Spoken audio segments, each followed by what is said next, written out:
Somewhere between the edge of being alive and feeling dead.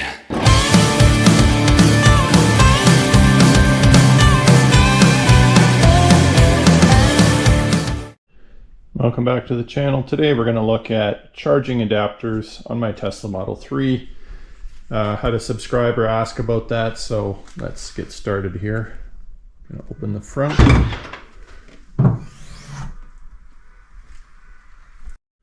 Alright, coming back to this. So first things first, we have our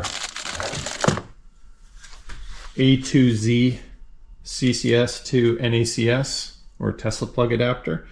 Bought this, I don't know, I think a year and a half, maybe 2 years ago now. And this is a 2020 Tesla Model 3 long range. And I did upgrade the charging ECU, I think it's called. 20-minute job, and because this car did not come with the chip that supports CCS, so that's when I got this adapter, and so I can charge with this. And this is basically what I use most of the time now. This is basically a pass-through adapter, CCS1. Anyway, so I use that mostly on third-party chargers. Next I have this, we all know this is the J1772 adapter that came with your Tesla, and I bought this little ring that slides over top, and it locks in the clip there, so like they call it the Karen clip, so that like if someone tries to unplug when you're away, it won't work. Anyways, have those two. We've got a, not to do with charging, but we've got a battery booster, so if for some reason the car 12-volt battery dies, I can pop it open. But anyway, that's another thing. Okay, we'll come back to that. We are looking at fast charging adapters right now. So I showed you the CCS1 adapter from A2Z, and of course you can get it from Tesla and others as well. And under the mat here, we've got a few things going on. So right here, we've got the Tesla Chademo adapter. Yes, this was the only adapter I could get in 2020. And this is the only way I could get home from Vancouver up here to Prince George, an 8-hour drive. So that's Chademo. And yes, all the charging stations had Chademo at the time. Anyways, this big lug is a CCS1 adapter from Setec. This was existing before any other CCS adapter existed on the market. I have lots of videos on the channel about this. I never use this anymore. It's there as a backup. If for some reason my pass-through CCS adapter doesn't work, I would try this. And I think those are my 3 adapters for DC fast charging.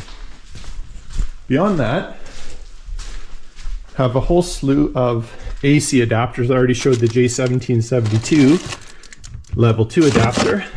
I also have this Neocharge adapter. This is in case of an emergency. I can plug this into somebody's dryer outlet, charge my car, and then on the other side here they can still have their dryer plugged in. So when the dryer's not being used, it will charge my car. Use this for when I went to visit my son, who lives in a very rural area, and that was like a backup plan. Didn't have to use it, but anyway, I have it, so it's there in case of emergency. And that's level 2 charging. Beyond that, we've got a whole bunch of stuff in here. We've got this pigtail system. So if you're at an RV campsite, 30 amp plug, I can plug in these two into 2 different 30 amp plugs, and now I've got a NEMA 1450. So yes, that's good for areas that don't have higher amp service. You can still get faster charging.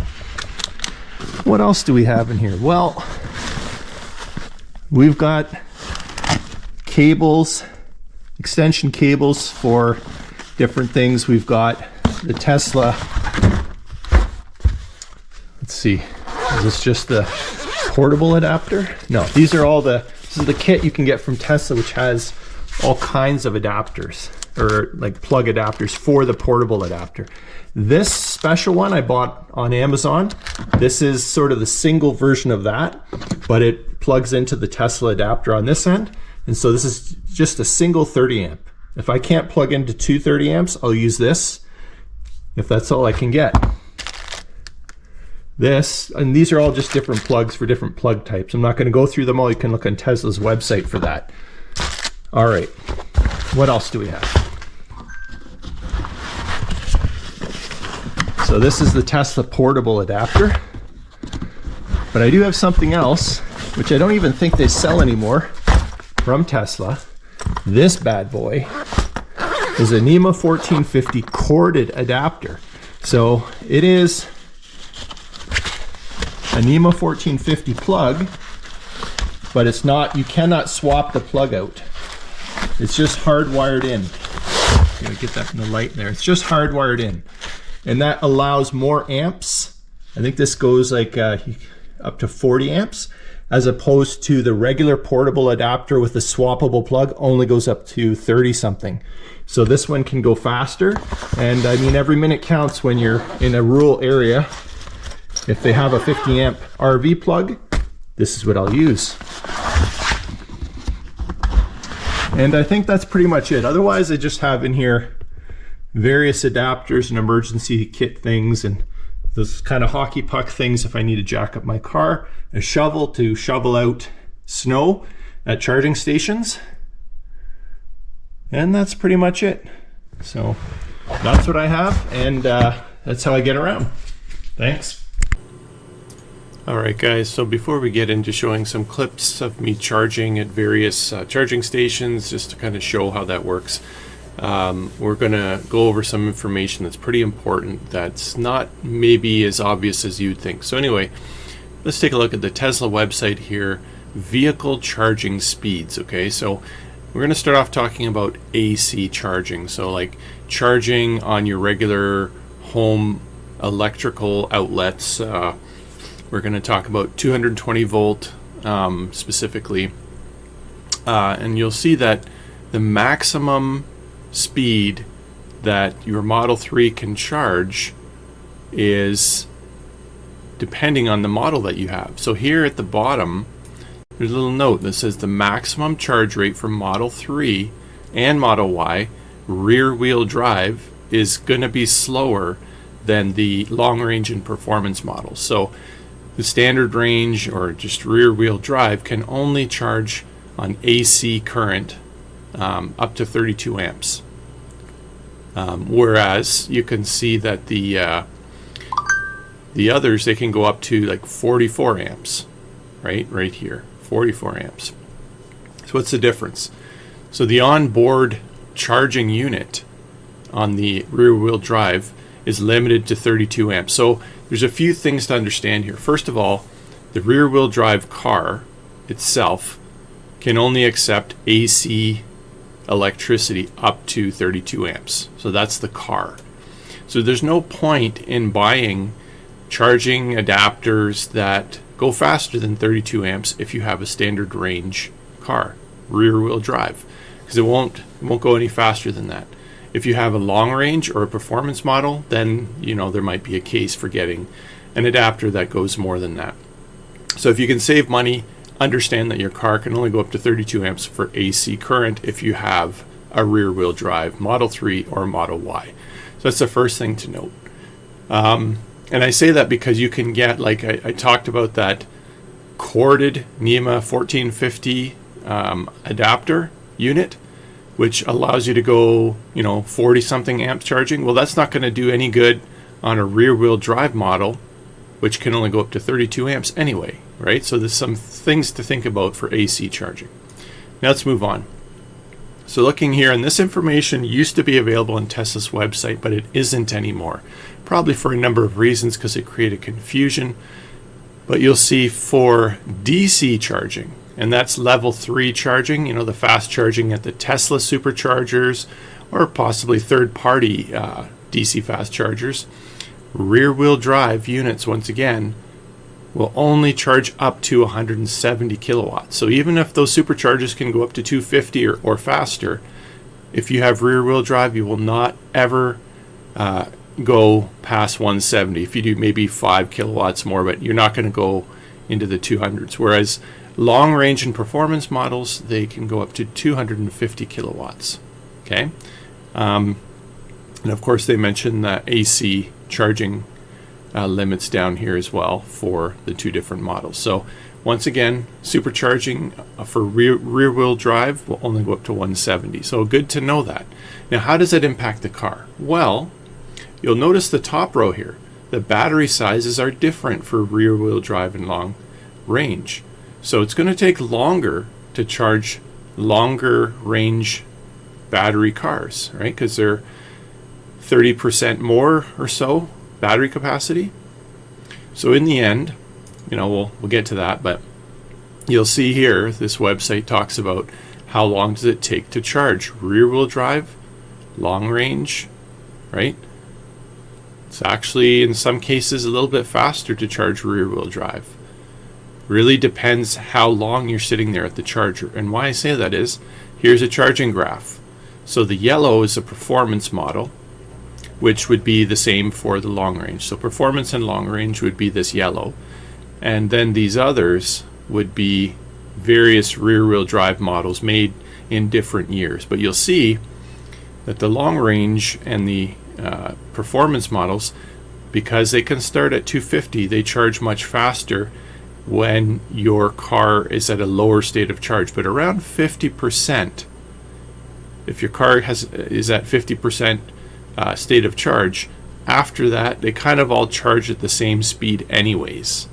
So, and of course, if you have a larger battery, it's going to take longer, so you need that extra bump. So in the end, you can see it kind of all levels out overall.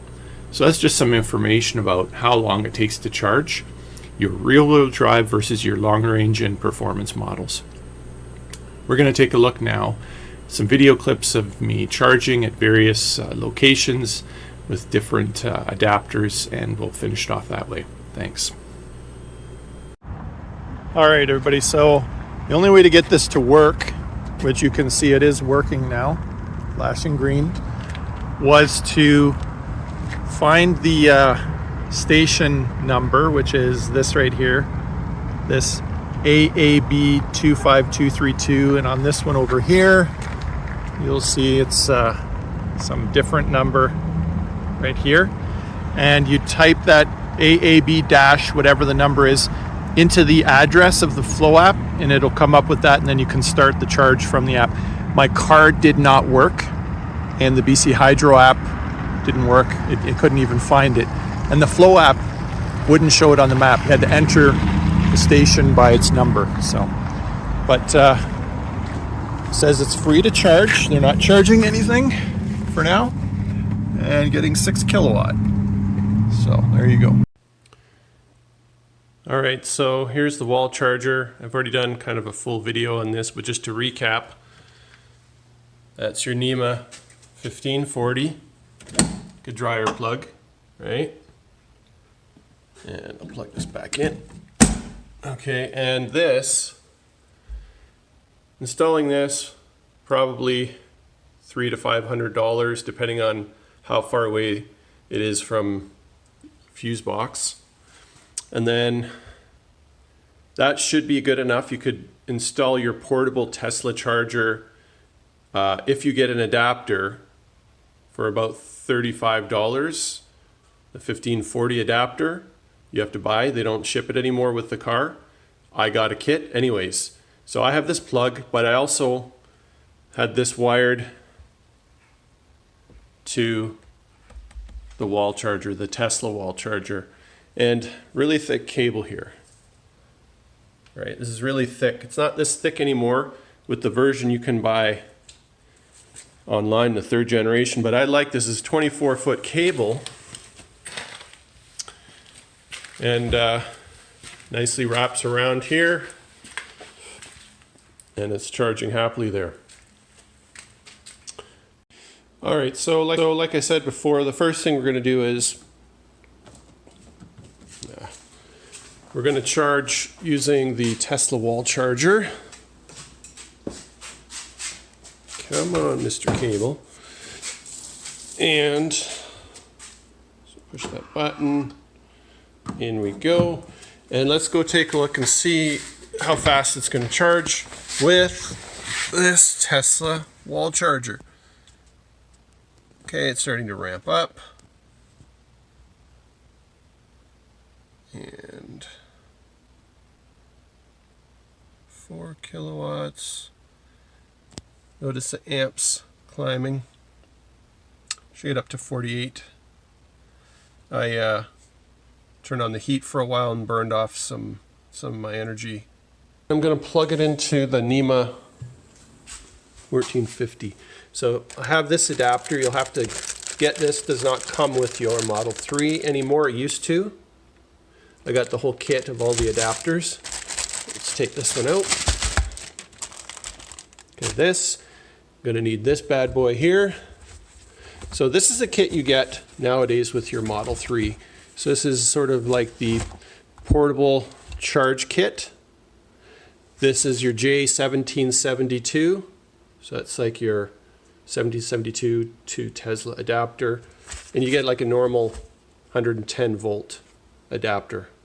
So step number 1 is going to be grab these. And because of the way I had this set up over here, I should be able to just plug in this stuff into that plug and just turn off the Tesla wall charger. So let's go ahead and do that. Do this safe way. And that will be, turn off the breaker. Boom, off it goes. Leave that off. Okay, down here, kind of hard to do with one hand, but I do want to show in the video how to do this. So on this end, we will plug in the charger all the way in. That's what it looks like, and upside down. So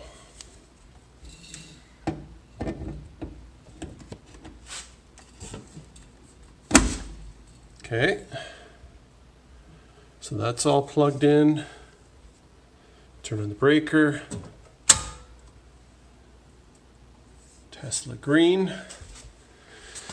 And hopefully this is long enough to get over here. Really hoping it's long enough.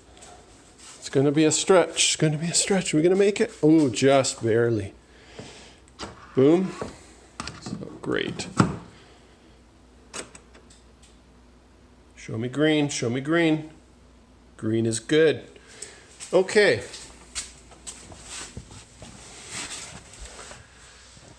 So,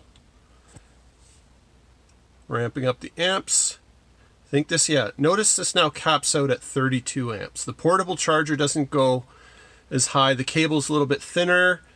It's not rated to go as much. It's the portable charger. So now we're down to 45 kilometers an hour. All right, today we're going to do something a little different. This here is my portable Tesla adapter. What are we doing over here? I'm going to simulate something. Well, this is not really a simulation, it's real world, but what we got going here is the NEMA 1450 plug in the portable adapter. Then I have this adapter that's, let's take a look at this so you can see. So this plug here is a 30 amp RV plug. So I have this adapter that goes from NEMA 1450 to this 30 amp plug, so you can see some campsites. Yeah, I'm not going to twist it, but it looks like that. Okay, guys? And what we're going to do, I can unplug this. Wow, that's tough. Just so you can see. NEMA 1450. And that's what this adapter is. I paid 30 bucks for this at PV Mart in Dawson Creek. See my other video, I'll link below. Got it from there. But I'm going to see with this adapter, with the 1450, if I can charge my Model 3. And if I can, that opens up some of those more remote RV sites in the north as an option for charging the Model 3. So I'm going to do that simulation now and see how that goes. All right, guys, sorry I had opened the charge port in the car. And what happens here? Anything? I don't see anything happening.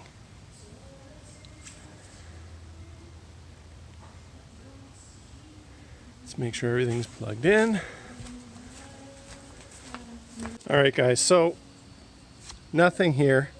I checked with a voltmeter and I am getting 30 amps on each side of this NEMA 1450 adapter, but the Tesla portable charger doesn't seem to like the 30 amps and it's not doing anything. You can see in here it says ready to charge, but it's like thinks there's no electricity coming even though there is. All right, guys, so this time we got ourselves this plug from, I don't know, EV something or whatever, and you can see already the green on here. So you need a special adapter. I've linked them in the previous video, but I've proved this works. Let's see what kind of charge rate we get now. This should be interesting. Already a good sign. Green. And I'm assuming this is going to set the amps to 24, as previously discussed.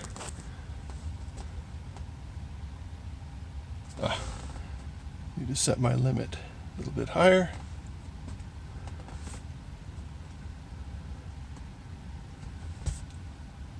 And let's see. You can see how it set it to 24 amps. 2 kilowatts. Ramping up. Get that glare out of the way. 3 kilowatts. Which works out to what? Alright, guys, so just as a bonus clip, I noticed the Chademo here is 100 kilowatt. Now, pretty sure the Tesla adapter is only rated to 50. So we are going to see what kind of rate we get real quick here. Just because I'm really curious if the car will request more. 42. Yeah, see, I don't think it's going to ask for more than 50, even though if your car requested it, it would go up to 100. So, all right, everybody, we are here at the East Pine Rest area. We're going to try the first charging station here on the left, and then we'll try the right one. We'll try Chademo and CCS on all. So first, let's try Chademo with the Tesla adapter. Okay, we popped it in. And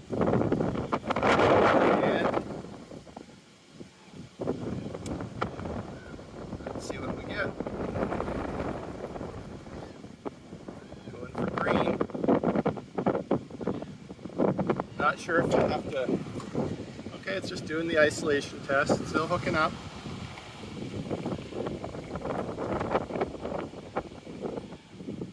Yeah, looks like it's working. And we got green.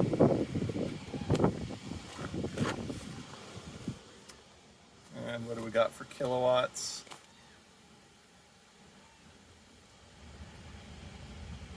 15, something like that. So this is a 25 kilowatt.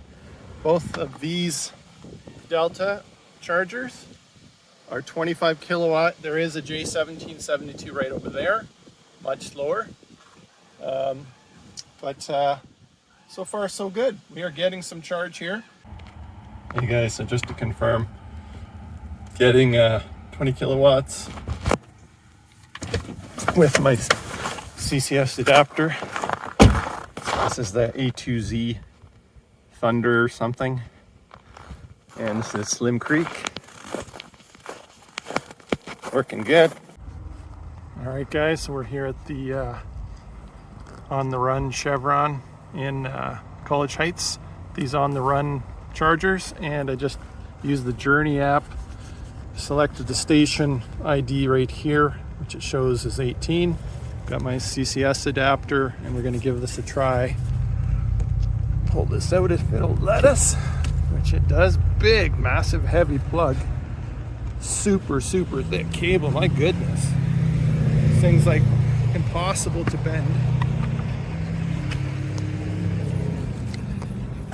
Ugh. Beefy. My goodness. Sorry about this camera, but this cable is the heaviest, thickest cable I've ever used. All right, so we've got it plugged in there. And now on the app, I'm gonna have to told it to start charging.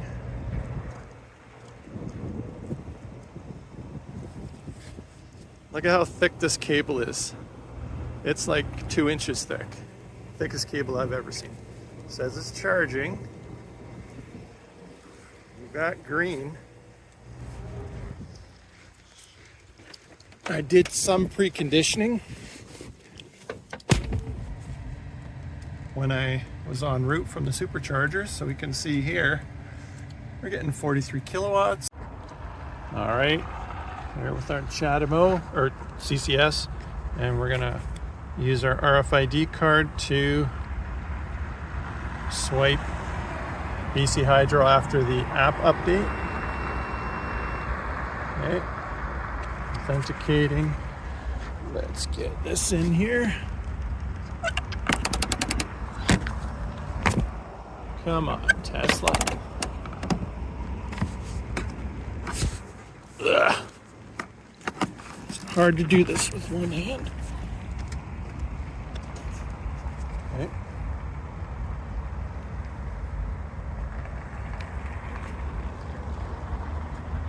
Starting. I did update my account online.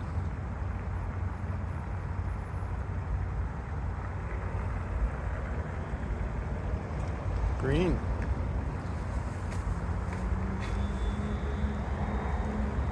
Yeah, it's working.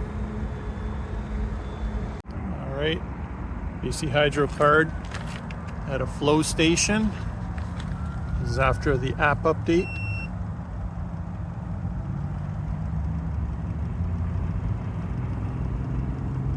See if this works. Pre-charge tests.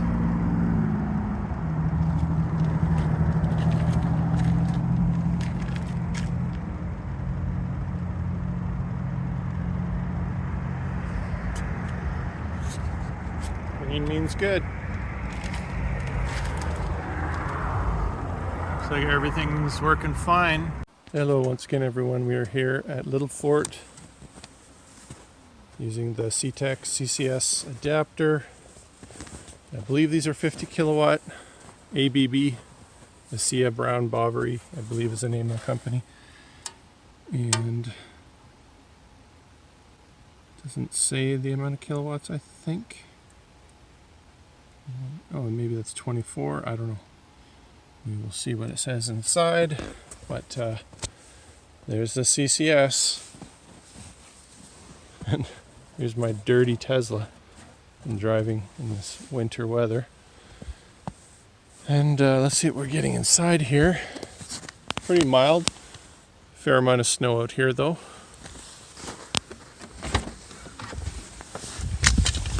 And what's the story in here? 35 kilowatts, so not too bad.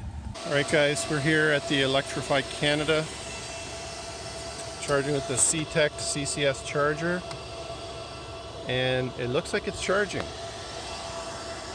Canadian Tire, cam loops. All right, first time trying this one, and let's see, is this giving us any stats about charge rate?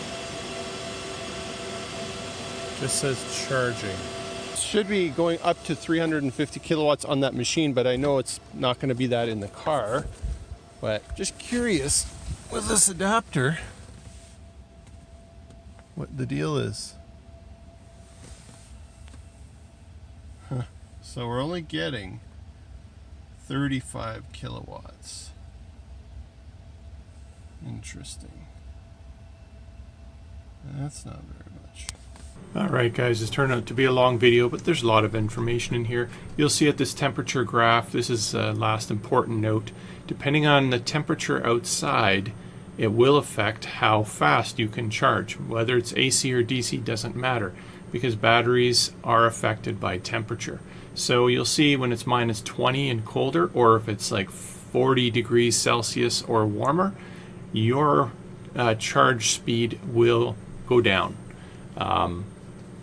Definitely when it's cold, -20 and colder, you can lose 50% or more of your range, and charging speed will also significantly slow down. So what you need to do, and you'll see in the video clips, is you need to tell the car and plug it into the navigator, tell it you're going to a supercharger station. And what it'll do is it'll warm up the battery, also called preconditioning, so that when you get to that charging station, you'll get the fastest speed possible. Let's take a look at some clips where I was driving -30 degrees Celsius and I got still full supercharger speed. All right, here we go. So we are pulling into Prince George, just heading down the hill on Highway 16. And you can see it's -29 Celsius. It's been holding between -30, -29 for pretty much the last hour. And we are preconditioning the battery. We have been for the last hour. We are going to see what kind of charge we get when we arrive. But right now we're at 12%. We left with 90% charge from McBride. So pretty close to what we had when we left from Prince George going there. All right, we've got our Tim Hortons coffees and donuts. And we're going to make our way through this ice maze to the superchargers. All right, let's see what kind of charging speeds we get here.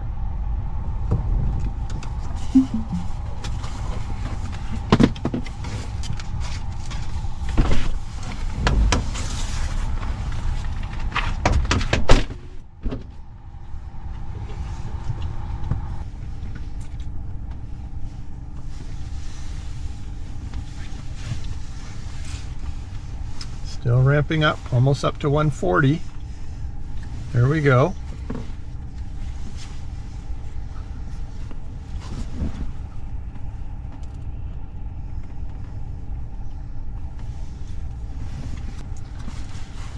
See if we can get up to 250. Come on, baby. 215. 220. Oh yeah, rip it, rip it. 230. Hey guys, thanks for watching the video. Hopefully you found this information useful, showing you various adapters, various restrictions on how fast the adapter can go, how fast the car can charge, temperature and how that affects charging. All kinds of things are in there. Anyways, hope you guys enjoyed the video, and I'll catch you on the next one.